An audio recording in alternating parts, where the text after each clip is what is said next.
The sun dipped low over the jagged hills of Atunji, casting long amber shadows across the cracked red earth. Birds had gone silent, and even the wind held its breath. In a clay-walled hut at the edge of the village, where wildflowers crept through broken windows and ancestral masks hung like silent watchers, an old woman stood over a bundle wrapped in faded goatskin. Her hands trembled, not from age, but from memory. "Sit," she said softly. Adia obeyed. Her knees pressed into the cool earth floor, her wide eyes fixed on her grandmother. Today was her 16th birthday, but no one in the village had sung for her.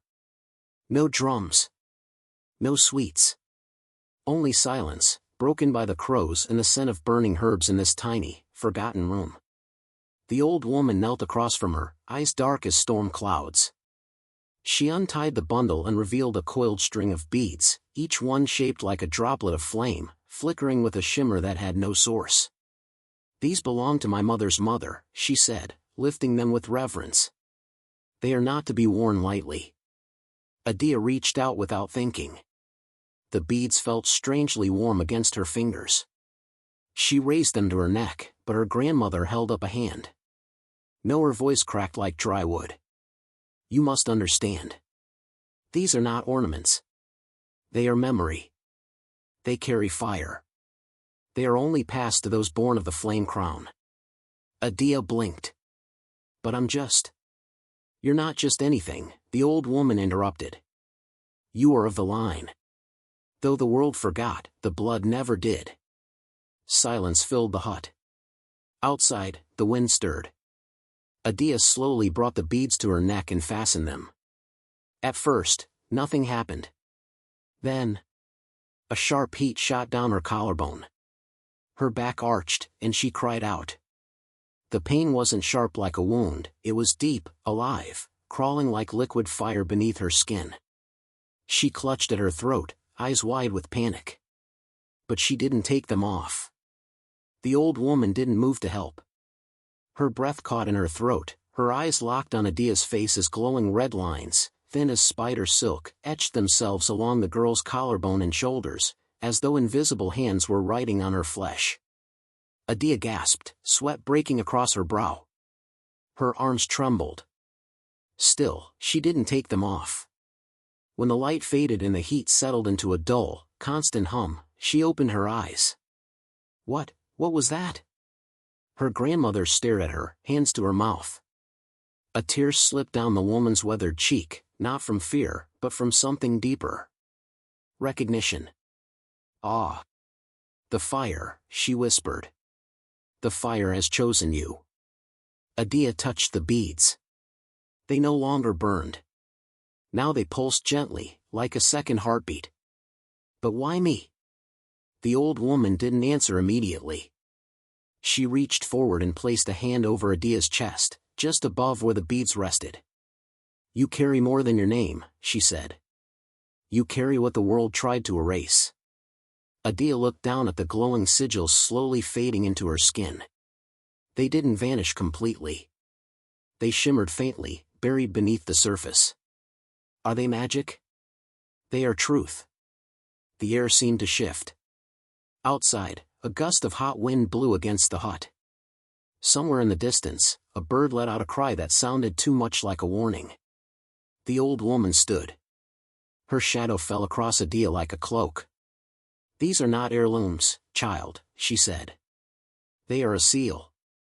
A royal seal. And you are no longer hidden." Adia's breath caught.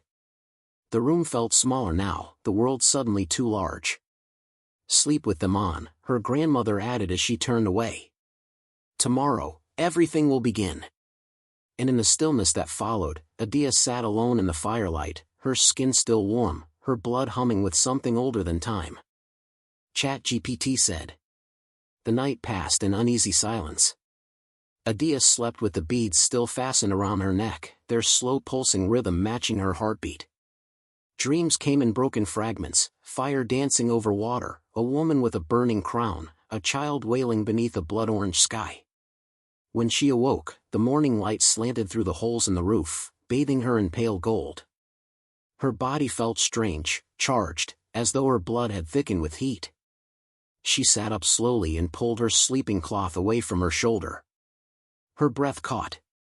Intricate patterns glowed beneath her skin, elegant swirls, symbols, and shapes she didn't recognize. They weren't scars. They weren't bruises. They were alive, moving faintly, like heat shimmering off stone. Some coiled down her arms, others traced her ribs and collar. They flickered dimly, then faded, as if hiding beneath her flesh again. She scrambled to her feet and ran from the hut. By midday, the village had already begun to whisper. "She's marked," someone murmured. "Cursed," another voice hissed. Word traveled faster than wind in a Tunji, especially when fear rode behind it. Children stared at her with wide, wary eyes. Mothers clutched their babies closer. By the time Adia reached the healer's courtyard, a small crowd had already gathered. The healer, Mued, was an old man with sharp cheekbones and eyes like polished stone. He motioned her forward without a word. She held out her arm. The markings were glowing faintly again, stirred by the heat of the sun and the weight of so many eyes. He squinted, then touched her skin. Immediately, he pulled back as if bitten. "This is not natural," he said loudly. "Not spirit-blessed. Not ancestor-given. This is witch fire." Gasps spread through the crowd like sparks in dry grass. Adia's aunt, a severe woman with skin like cracked bark and a tongue sharper than any knife, stepped forward, pointing an accusatory finger. She wore cursed beads. She should never have touched them. "I didn't know," Adia began, but the aunt waved her off. "The beads must be destroyed," her voice thundered. "Before she brings ruin on all of us." Adia's heart pounded. Her skin felt hot again, but this time not from shame or sun. It was reacting. Glowing brighter. She looked at her aunt. "You're lying," Adia whispered. The aunt recoiled. "What did you say?" Adia's skin flared, sigils along her arms glowing white-hot, even though she felt no pain. The villagers stepped back. Mued crossed himself and muttered a prayer. "I said you're lying," Adia repeated, quieter now. "You knew what these were." Her aunt's face twisted, but she said nothing more. The beads around Adia's neck pulsed, brighter than before.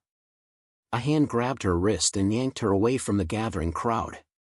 It was her grandmother. They walked in silence, back to the outer fields, where no one came. Only the wind, the trees, and the thin whisper of grass surrounded them. Inside her hut, the old woman finally spoke. "Let me see the marks." Adia lifted her tunic and turned her arms. The grandmother did not flinch. Her eyes were soft, sad. "They're not a curse," she said. "They're a birthright." Adia's lips trembled. "But why do they burn when people lie?" "Because your bloodline was forged in truth. The flame crown was given to those who could not be deceived. In the old days, rulers would sit in court with skin glowing like lanterns. The brighter they burned, the clearer the lies."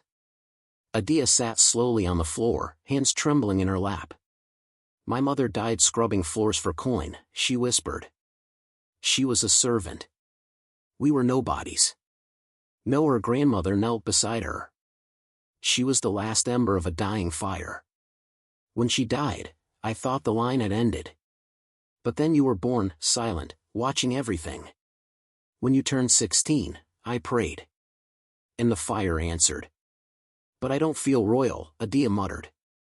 "Neither did your great-grandmother, the first time the fire chose her. Power doesn't feel like pride, Adia. Sometimes it feels like burning." Adia stared at the beads. "They're dangerous." "They are truth," her grandmother replied. "And the world hates truth. It burns liars." That night, Adia sat alone, listening to the wind slip between the trees. She thought of Mude's face, of her aunt's false concern. Her chest still ached with shame, but deeper than that was something new. A warmth she couldn't explain. Not comfort. Not joy. It was closer to resolve. She touched the beads, and they warmed beneath her fingers, not painful, just present. The whispers would continue. She would be called a witch, a curse, a danger. But now she knew something they didn't. She was a mirror the village didn't want to look into. And her skin would burn every lie they dared to speak. The drums no longer sounded for Adia in the village of Atunji. Where once her bare feet had danced between mango trees and laughter had wrapped around her like a shawl, now silence followed her like a shadow. By the third day after her markings appeared, people no longer spoke to her, only about her. They called her cursed, fire-touched, whisper-born. One morning, she stepped out of her grandmother's hut to find her name smeared in ash across the earth. Witch. The letters looked as though they'd been drawn with a shaking hand. Children that once played chase with her now scattered when she walked by. Even Tamari, her closest friend, the one who once plucked thorns from her feet and swore they'd grow old under the same roof, turned his head when she passed. His mouth was tight, his eyes distant. She'd reached for him once outside the water well. Tamari, it's me. He stepped back. I know. He didn't look at her again. The elders met beneath the whispering fig tree and declared she was to be moved beyond the boundary, not killed, not exiled, just removed. Like something shameful swept under a mat. Her grandmother didn't protest, not before the council, not even as Adia packed her few things into a threadbare satchel. She only watched with eyes brimming but dry, as though holding the tears back was part of the ritual. As they reached the edge of the village, where cracked earth gave way to the tall dry grass and the ghost trees of the outer fields, Adia turned to her. You're letting them do this? Her grandmother took her hands gently, fingers rough with age and stories. If the fire guards you, she said softly, then so must the wind. And with that, she kissed her forehead and turned away. The outer fields were not meant for living. Nothing grew there except stubborn weeds and twisted trees that howled at night. The land stretched on, sun-bleached and humming, as though the earth itself remembered something terrible. Adia found a crumbling shrine and made it her shelter, half of it buried in sand, the other half split open like a wound. She swept the dirt, built a fire from drifted thorns, and sat in silence. That night, the wind came. At first, it was just air, cool and restless, rattling branches, rustling tall grass. But then it spoke. She sat up straight, eyes wide. The voice was not clear, not like her grandmother's or Tamari's, but layered, heavy with age. The wind didn't speak in a language Adia knew. But she understood it anyway. Not in words, but in meaning. Child of ash, bearer of truth. Adia stumbled outside, her beads pulsing faintly. The wind danced around her legs, curled through her hair. Again, the voice came, not sharp, but woven into the breeze. Child of the Phoenix throne. The words landed in her chest like coals. Who are you? She whispered aloud. The trees didn't answer. But something deep in her blood did. She knelt down, pressing her hand into the earth. Her skin glowed faintly under the moonlight, the sigils from the beads stirring to life again.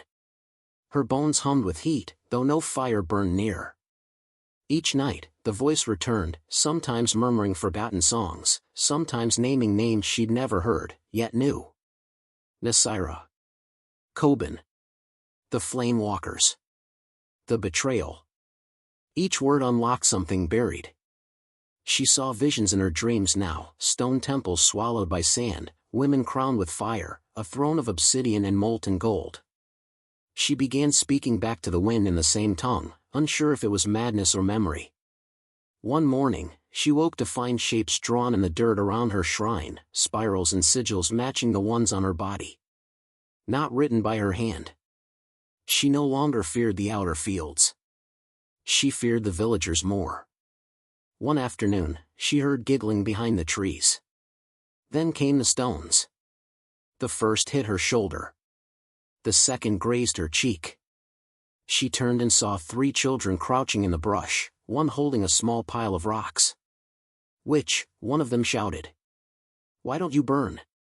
She stared at them, not angry, but hollow. They didn't understand what they were doing. They were afraid. She remembered being afraid, too. The beads around her neck flickered once, and the children ran without another word. That night, the wind brought a new message. Flame does not ask permission. It remembers. It rises. She stood atop the ridge, the wind lifting her skirts like wings. She didn't know what the phoenix throne was, or where it waited, but she knew the wind did not lie. And neither did her fire. The village had cast her out. But something older had called her in. The moon was a pale slit in the sky when Adia heard the familiar rustle of footsteps through the tall grass. She sat outside the old shrine, feeding the last of her kindling to the fire. The outer fields were quieter tonight, no laughter from the village, no children's taunts, only the wind whispering secrets and stars blinking down like witnesses. Then she saw her. A small, hunched figure moved through the night like shadowed water. Her grandmother. Cloaked, barefoot, silent. Adia stood, blinking in disbelief. "You came?" "I had to," the old woman said, her voice heavy. "Before they forget everything. Before you forget who you are." They sat beside the dying fire. The old woman placed something between them, a cloth bundle, tightly wrapped, stained with old soot. Her hands moved carefully, untying the knots as though unwrapping a wound. Inside lay another strand of beads, duller, darker, cracked with age and time. "These are not for wearing," she said. "They are for remembering." Adia looked from the beads to her grandmother, whose eyes had gone distant, cloudy with history. The old woman exhaled deeply, and her voice dropped into the rhythm of the old storytellers, those who spoke truths in half-sung memory. Long ago, before the traders brought gold and guns, before names were stitched into maps, there was fire. In the desert kingdoms of the south, a queen ruled not from fear, but from flame. They called her Afani the Bright. Adia leaned closer. She wore beads forged in the heart of the earth, her grandmother continued, shaped by the fire singers, those who could speak to molten stone and whisper heat into form. Her voice carried judgment. Her skin glowed when men lied. And her crown, it was not made of gold or silver. It was made of truth. Adia's breath caught. The phoenix throne. Her grandmother nodded slowly. Yes. That's what they called it. Because only those who had burned and survived could sit upon it. She stared into the fire, now flickering low. But men do not like thrones they cannot buy. Her counsel turned against her. They tricked her, poisoned her sisters, scattered her daughters, buried her memory beneath sand and time. Adia swallowed hard. But the line survived? It flickered, the old woman whispered. Hid inside common names, bent backs, and silenced bloodlines.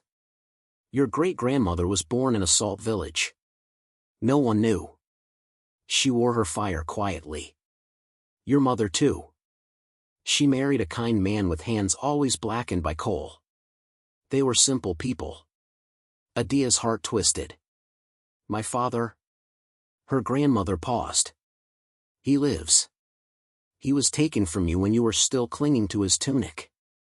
He didn't abandon you. They hunted your mother, and when she fell, he fled into the Red Lands. He's still out there. Guarding what remains. Adia's voice cracked. Why didn't you tell me? Because fire takes what it wants, her grandmother said. And you were still a spark. Now you are flame. The silence was thick. The wind had stilled. The beads, Adia said finally, they only burn on the true bloodline? Yes, her grandmother said. On liars they cool.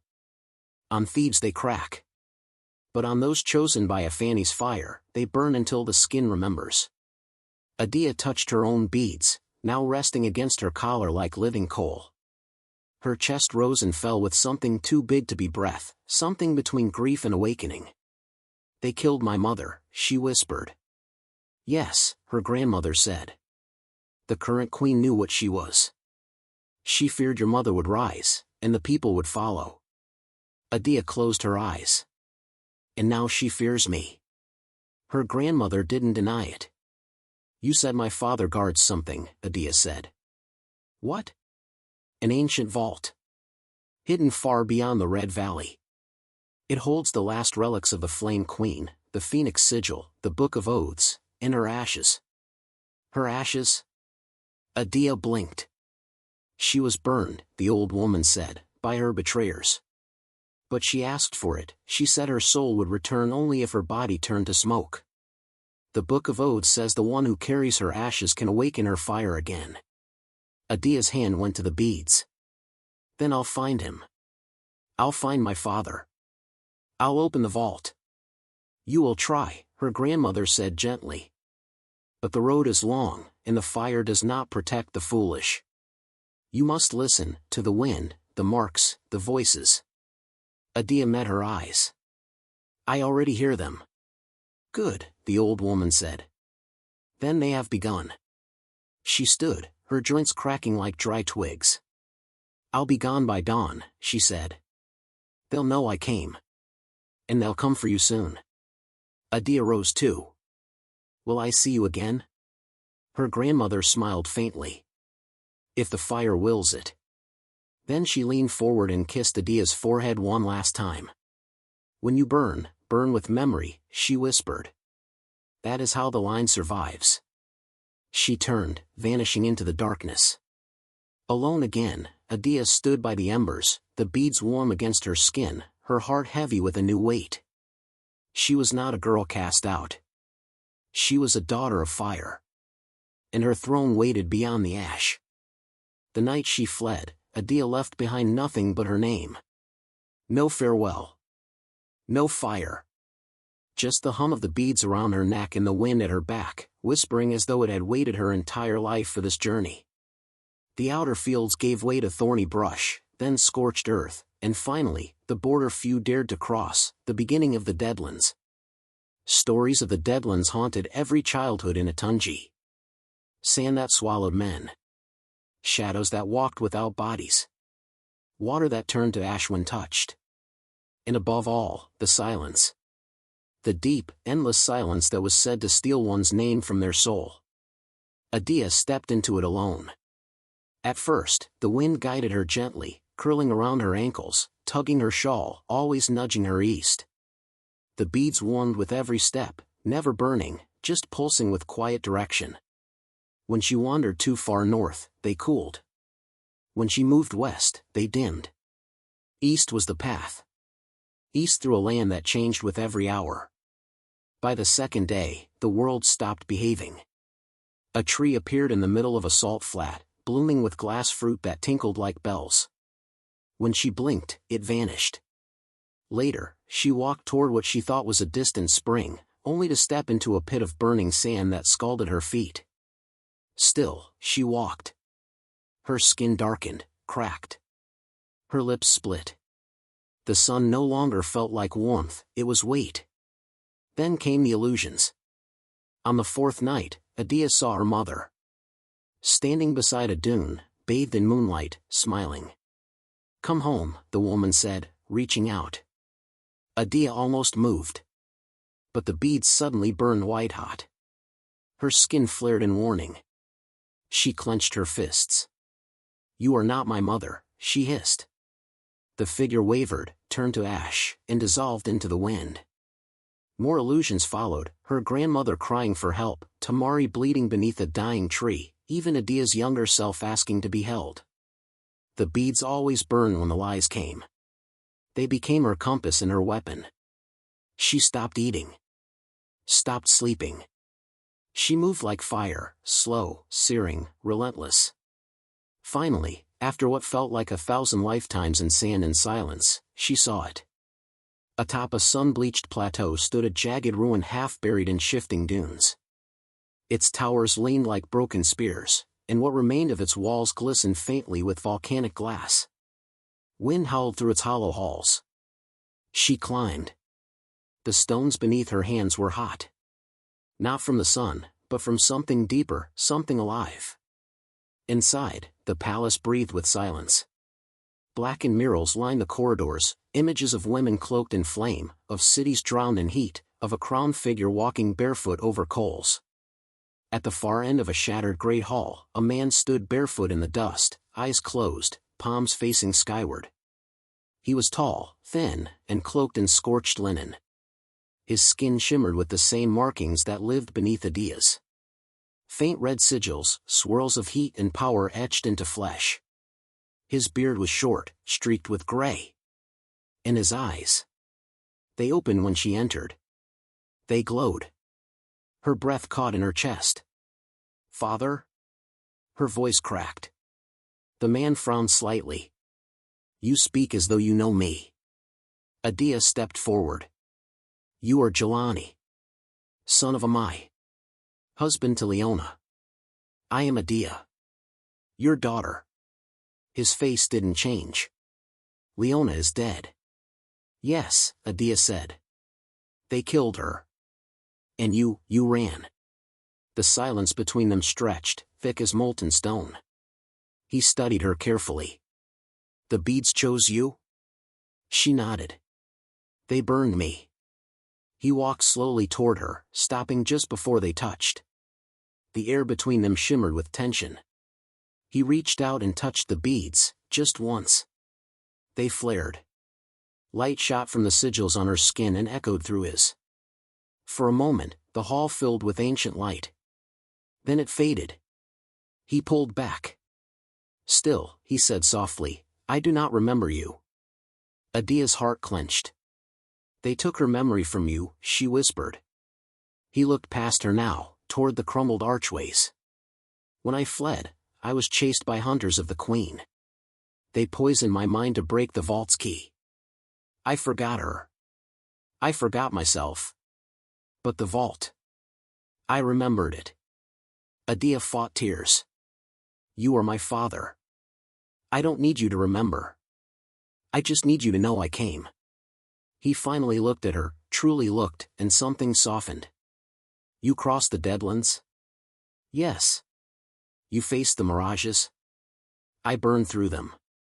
For a long time, he said nothing. Then he reached out and touched her cheek. His thumb brushed a scar she didn't know she had. "You are her fire," he said. "And more." He turned and gestured for her to follow. Down a corridor she hadn't seen before, past thick obsidian doors and dust-covered braziers, they walked into a chamber that thrummed with energy. In its center stood a pedestal carved with symbols. Upon it sat a sealed urn glowing faintly from within. Jelani knelt. "These are her ashes," he said. "And the Book of Oaths lies beneath. The seal opens only for those who bleed fire." Adia stepped forward. The beads around her neck began to hum, then tremble. Her skin burned with light. She placed her palm on the pedestal. It opened. The vault door groaned open with a sound like the earth itself exhaling. The air inside was hot, but not like desert heat. It was thick with something deeper, older, and aware. Adia stood before the pedestal, her hands still burning with the heat of the sigils that had opened it. Her father, Jelani, stood beside her, unmoving, as if afraid to breathe. Inside the pedestal lay the urn of ashes, gently pulsing with soft red light. Beneath it, buried in layered cloth, was a sealed scroll with her grandmother's handwriting etched into its edge. Adia lifted the scroll carefully. Her father looked at it with uncertainty. "I didn't know this was here," he whispered. "She left it for me," Adia said softly, unrolling the parchment with reverence. The script was old, curling and precise, half symbols, half words. But the moment her fingers touched it, the beads around her neck grew warm, and the markings on her arms pulsed gently in response. The language bloomed in her mind, and she understood. "To my flame-born child, if you are reading this, then the fire has remembered. The man beside you once loved your mother with a love deeper than any throne, and he has forgotten. But fire keeps memory, especially when sealed in blood." Adia read aloud, and as she did, the air shifted.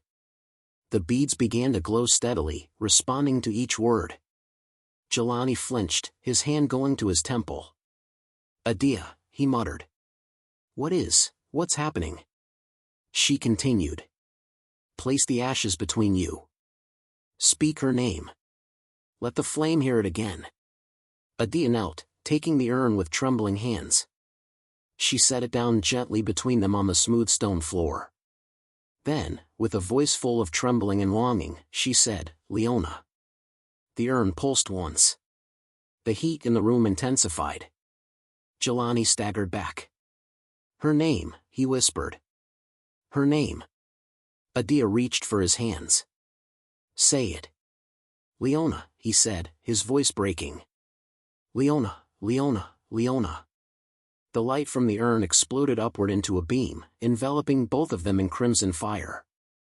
Adia felt her body lock in place, her mind pulled downward, as if she were sinking into fire, but not burning. Jelani gasped, stumbling to his knees. His hands pressed against the floor, and his eyes glazed with red light. Then the memories came. Not hers, his. She saw it all. A woman with kind eyes and warm laughter, singing softly while stirring a clay pot. A baby, herself, wrapped in a flame-patterned cloth.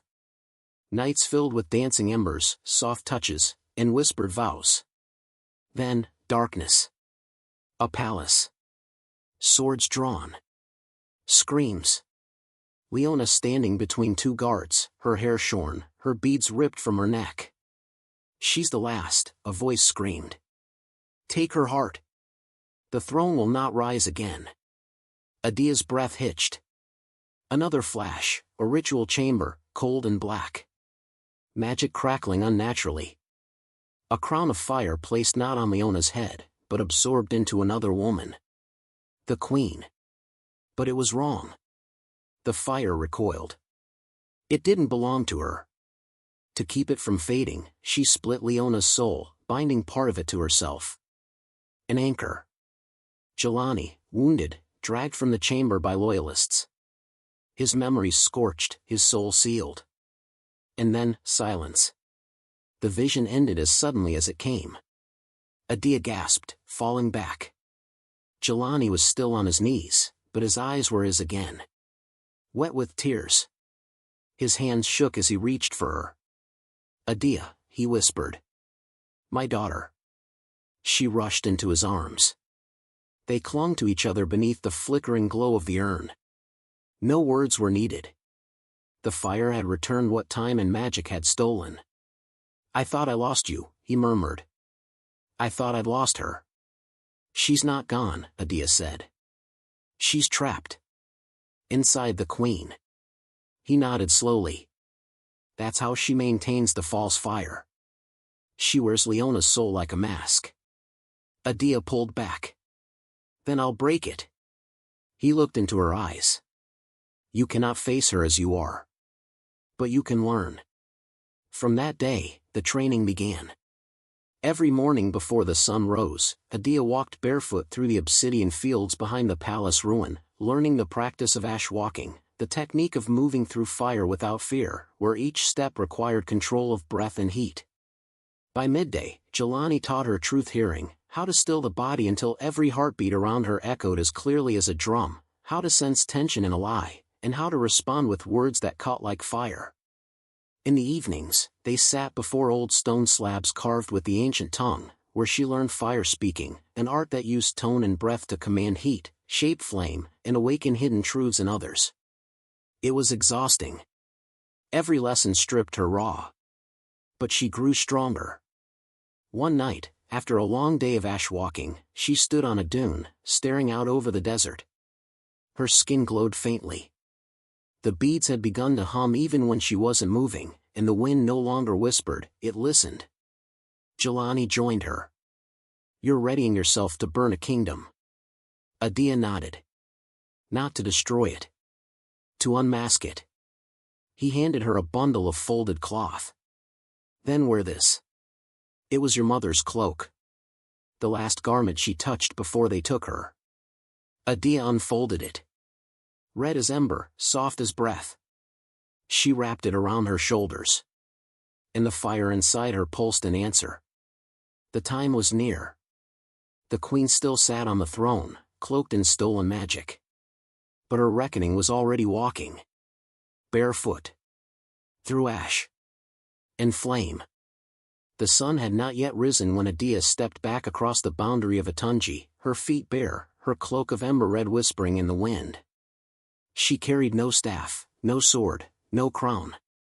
Only the beads around her neck, still glowing softly, and the fire inside her chest that no longer asked permission to burn. The fields were quiet. But word traveled faster than dawn. Children were the first to see her. One by one, heads popped over ledges and between tree trunks. Whispers spread like sparks. She's returned. She's glowing. She walks like she owns the wind. By the time she passed the old fig tree, the villagers had gathered. No stones. No jeers. Only silence. Her aunt stood at the front, arms folded, jaw tight with fear. The village healer, mute, stood beside her, expression unreadable. Tamari lingered behind them, older now, taller, but with the same unsure eyes. Adia said nothing at first. She walked slowly through them, her gaze calm, measured. The air warmed as she passed. The beads pulsed with every falsehood left unspoken. "I did not come to curse," she said finally, her voice clear and steady. "I came because the truth should never be buried beneath fear." The beads lit up suddenly. Her aunt flinched. "You said I was cursed," Adia said, facing her. "That I wore lies. But it was you who lied. You knew what the beads were." The aunt tried to protest, but the beads flared, and her knees buckled. She dropped into the dirt, gasping. I wanted to protect you." "No," Adia said gently. "You wanted to protect your place in this village." Mute stepped forward, face pale. "I spoke what I believed." "Then you believed wrong," Adia answered. And her skin shimmered, not from anger, but from clarity. People fell to their knees. Not in worship, but in awe. The fire in her did not demand fear, it demanded truth. Even Tamari stepped forward, his voice a trembling thread. "Adia, I was afraid." She looked at him for a long moment. Then reached out, placed her hand on his chest. Her skin did not burn. "I was afraid, too," she said. But fear is not a reason to forget who someone is. Before the sun fully rose, Adia had turned from the village once more, this time not as an outcast, but as a flame reborn. Her grandmother's house had been burned down, but the shrine still stood in the fields. She knelt before it for the last time and whispered, "I remember." Then she began her walk to the capital. Along the road, she passed towns and border markets where no one knew her name, but they stopped to watch as she stood in public squares, drawing fire from earth without flint or spark. She burned sigils into the air, shapes from the old language, and spoke truths in the flame's rhythm. She healed wounds not with magic, but by calling lies out of people's mouths, burning away guilt. A man who'd stolen grain dropped to his knees and confessed everything when her beads lit. A widow wept after Adia revealed the kindness her husband had hidden all his life. And in every place she stopped, another followed her. Women first. Then farmers. Then girls with ember cloaks sewn from memory. By the time she reached the outer gates of the capital, 100 stood behind her. And 1,000 waited ahead. The queen had heard. The palace guards came with spears tipped in silver and boots that echoed across the sandstone courtyard. But Adia did not flinch. She raised her hands and burned a path of light beneath her feet, just enough to make them pause. And in the pause, she spoke. "Where's the woman who sits upon a throne meant for truth?" The queen came down herself. She was beautiful still, elegant, regal, shrouded in gold threads and perfumed silk. Her eyes were lined with kohl, her hands ringed with gemstones. And on her chest, beneath layers of fabric, a faint flicker of red fire pulsed, a fire too still, too unnatural. Adia stared at it. "She is in you," she said. "My mother." The queen's smile didn't falter. "You bring tales and tricks to my gates?" "I bring your history," Adia replied. "You wore the fire that was not yours. And you chained the soul that was." The beads around Adia's neck pulsed, then exploded with light. Every sigil on her body lit at once. Her skin blazed, yet she stood untouched. Gasps rang out across the square. People stepped back. The queen staggered. "No," the queen said.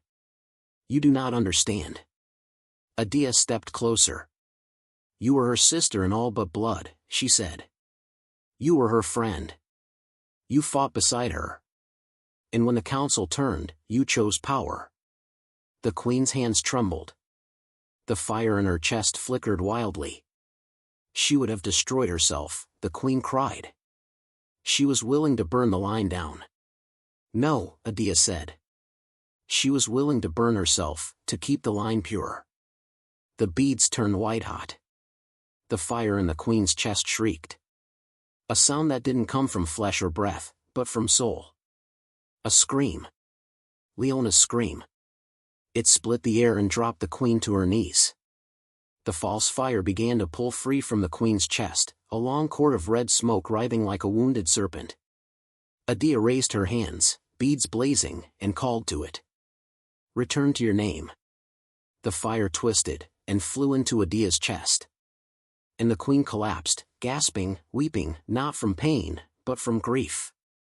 I didn't mean for it to be like this, she whispered. I only wanted to protect the throne. I loved her too. Adia knelt beside her. Then you should have protected her soul. She stood slowly. The city square was silent. No drums. No horns.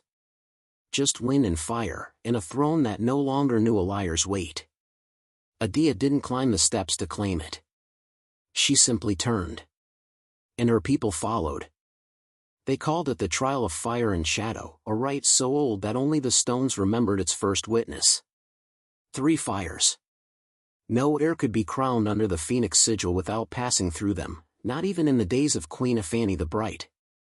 And now, after generations of silence, the fires were being lit again, this time for a barefoot girl once cast out for glowing too brightly. Adia stood at the heart of the city, where the courtyard of the old flame temple had been cleared for the ceremony. The sky churned with storm-colored clouds, though no rain dared fall. Crowds gathered in hushed silence. Some came out of reverence. Others came to watch her fail. The temple elders formed a circle around her, their robes crimson and gold, their faces shadowed by hoods. Before them, 3 great braziers had been lit, each a different hue, one blazed orange, one flickered silver blue, and the third glowed with a sickly, black-tinged flame that never rose higher than a whisper. The trial of flame will test your flesh, your truth, and your worth, said Elder Nefoa, her voice echoing across the stone. Should you pass, the phoenix throne shall rise anew beneath your feet. Should you fail, your ashes will feed the line. Adia nodded once. Her mother's voice stirred in her mind, soft and steady. Courage is not the absence of pain, my fire, it is the decision to step through it. The first brazier flared. Fire of flesh. 2 guards stepped forward, bearing a long metal brand. At its end was the sigil of the phoenix throne, a firebird surrounded by rising ash. The brand was white-hot, taken directly from the flames. You must mark yourself, said Elder Nefoa. Once across your shoulder, and once across your chest. Without screaming. Without running. Adia unfastened her cloak and bared her shoulder. The crowd gasped as the brand hissed against her skin. Her body jerked, but she held still. The smell of burning flesh filled the air. Her sigils lit in agony.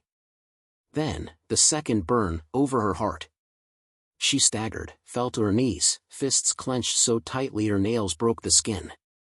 But she did not scream.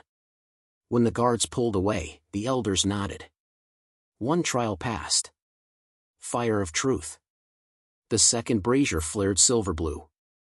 A gust of wind swirled through the courtyard, carrying 1,000 whispers. The flames bent inward, and from them rose shimmering silhouettes, translucent, flickering, faces made of smoke and light. The ancestors. They circled her. A voice, deep and ancient, asked, "What do you fear most, child of fire?" Adia breathed. That I will become what they were. That power will silence the voice inside me. The wind shifted. Another voice asked, "If your throne required your father's life, would you take it?" She hesitated, chest tightening. No. I would break the throne. The ancestors murmured. Then a third voice, soft, feminine, painfully familiar, rose above the rest. If your mother asked you to turn away from vengeance, would you obey? Adia's lips parted.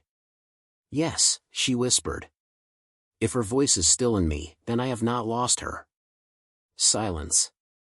Then the ancestors bowed their heads and dissolved into mist. 2 trials passed.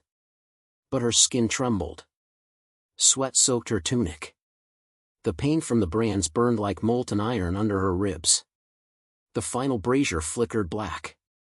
Fire of judgment. A circle of ashes was drawn around her. Into that circle were thrown tokens from her life, her mother's cloak, a scrap from her grandmother's final letter, one of the false queen's rings, and the stolen crown that had rested on the throne since Leona's death. Elder Nefoa raised her hands. In the fire of judgment, lies are revealed. What does not burn is true. What turns to smoke is false. Stand inside and light it. You must not step out. Adia stepped into the ash circle, barefoot, knees shaking. She dropped to the ground and whispered the flame word her father had taught her, Kasura. Fire erupted instantly. The cloak burned. The ring crumbled. The crown screamed, yes, screamed, as it twisted in the flame, then turned to oily vapor. But the letter did not burn. Nor did a small handful of her mother's ashes, which she hadn't even known she still carried in her pocket. Instead, the fire swirled around her and rose high, like wings. The crowd gasped. And then, from within the flame, came the ancestors again, this time, clearer. More radiant. They spoke not in riddles, but in unison. She who bears the burn without hatred. She who hears truth without favor. She who walks the line between vengeance and mercy. She is not air. She is rebirth. The flames lifted Adia into the air. Her body glowed, sigils racing across her skin in brilliant arcs. The beads around her neck blazed so brightly that the crowd turned their eyes away. When the flames lowered her gently to the ground, the ashes were gone. Adia opened her eyes, and they were no longer brown. They were fire. The crowd fell to their knees. The elders knelt next. Even the palace guards bowed their heads. Elder Nefoa stood and raised her staff. Adia of the flame line, she said, her voice ringing out, you are not simply the heir.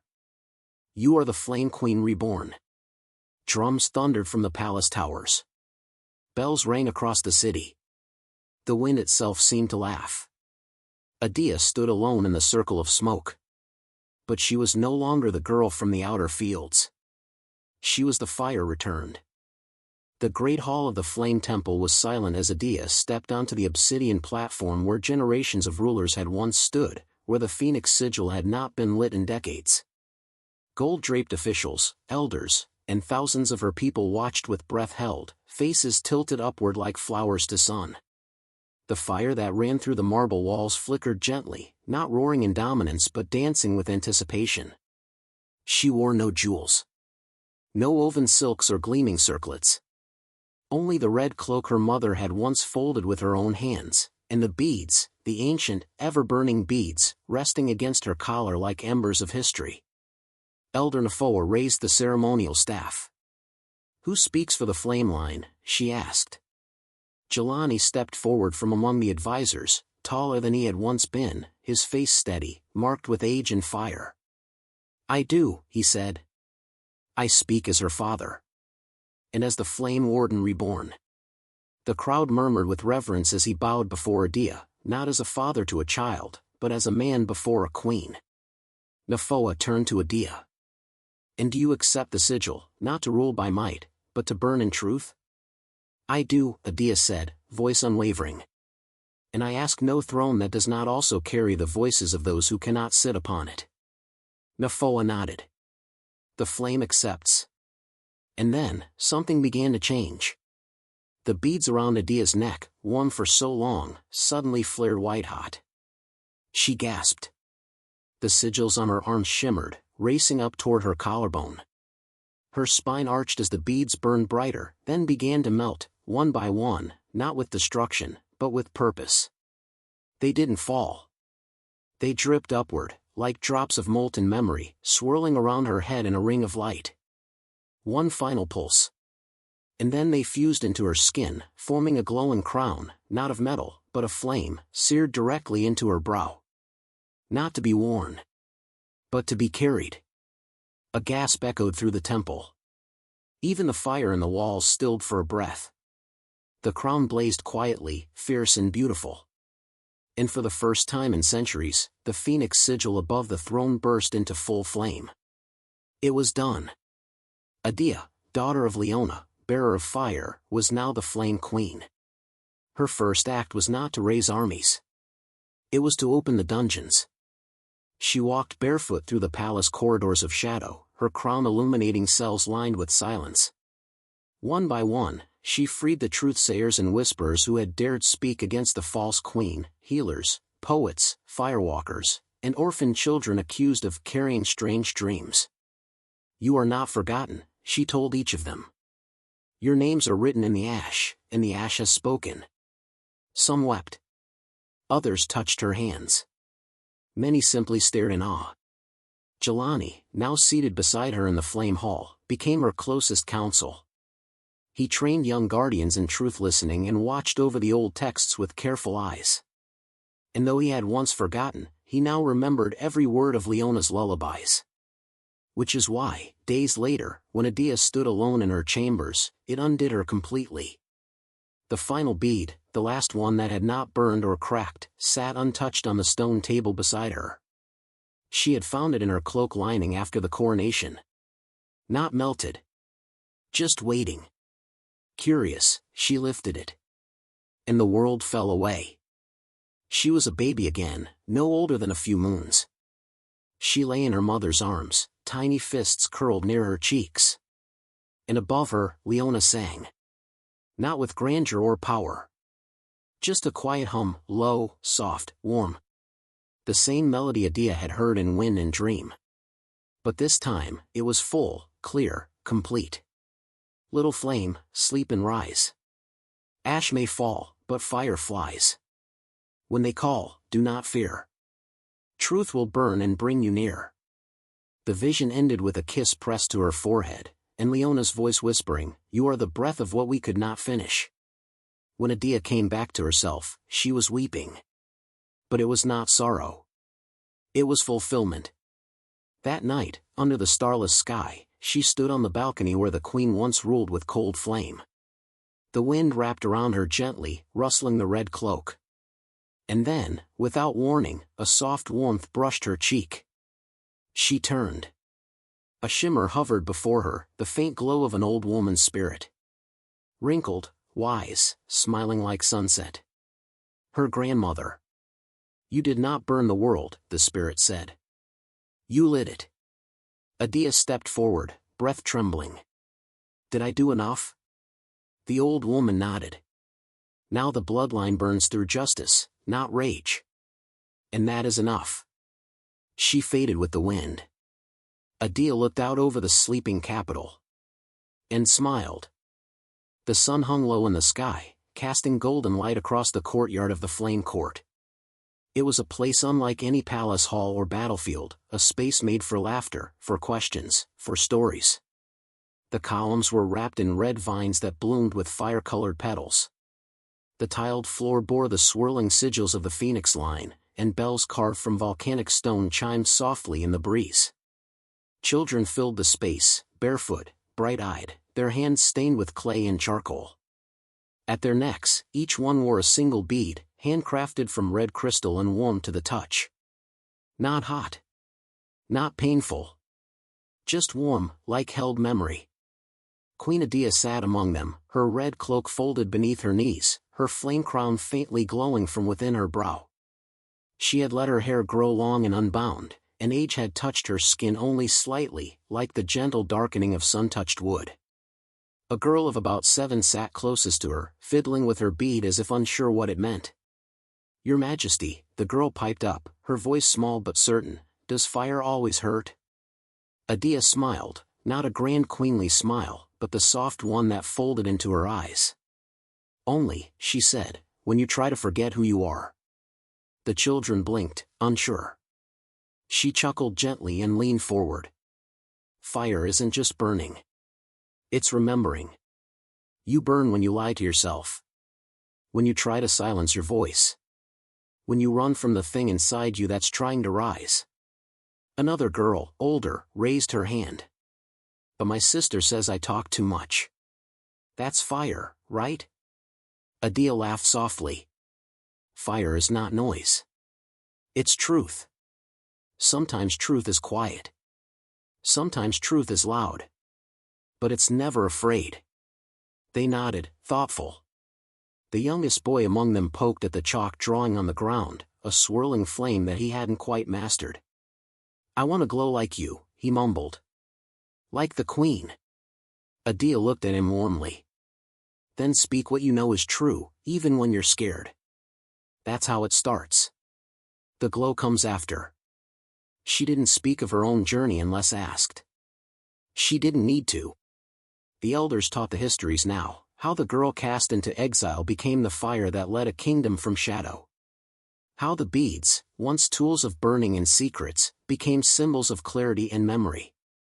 Not every child born in the Flame Kingdom had fire in their veins. But each carried something more important, the right to their voice. From across the courtyard, a tall figure approached, Jelani, still strong, silver now streaking his beard. He walked slower these days, but his eyes still gleamed with warmth and wisdom. He paused in the shade of a fig tree, watching his daughter not as a ruler, but as a teacher. She's asking again, he called to the group, smiling. Whether fire hurts? Adia grinned. Every day. And it's a fair question. He nodded. Because fire can hurt. But it also cooks our food. Warms our hands. Lights our way. Adia looked around the court. And reminds us who we are. Years had passed since the trial, the coronation, the freeing of souls. In that time, the Flame Kingdom had flourished, not with conquest or wealth, but with song, learning, and justice. Courts were held in the open now, where anyone could listen. The vaults of the ancestors had been opened, their records shared, their teachings passed into common tongues. And every year, new children were given a single flame bead. Not as a weapon, but as a reminder. The palace halls once soaked in silent politics now echoed with the laughter of children who knew their names would never be erased. The capital's skyline shimmered at twilight, fires flickering gently atop rooftop shrines. Smoke curled from chimneys, soft and fragrant. In the distance, drums beat for evening, slow and steady. The children began packing up their tools. The sun dipped lower, and the fire bell rang once from the courtyard's arch. Adia rose, helping the youngest with his sandals. As the children filed out, one lingered, eyes wide, curiosity brimming. Your Majesty, the girl said, why don't your beads burn anymore? Adia paused. She touched her crown, still glowing faintly under her skin. Because they've already burned what needed to go, she said. And now, what's left is memory. The girl thought for a moment, then nodded solemnly and ran to catch the others. Adia stood in the quiet. The firelight played across her face, soft and warm, casting no shadows. She turned toward the garden where the old shrine once stood, now rebuilt and wrapped in singing vines. Sometimes, when the breeze was just right, she could still hear her mother's voice in the leaves. She walked slowly back to her chambers. Past the wind-carved walls. Past the new library. Past the bronze statue of her grandmother, whose outstretched hands held a flame that never went out. At her chamber door, she paused and looked back. The night sky above was full of stars. She touched the flame-shaped mark at her brow. Her skin once burned.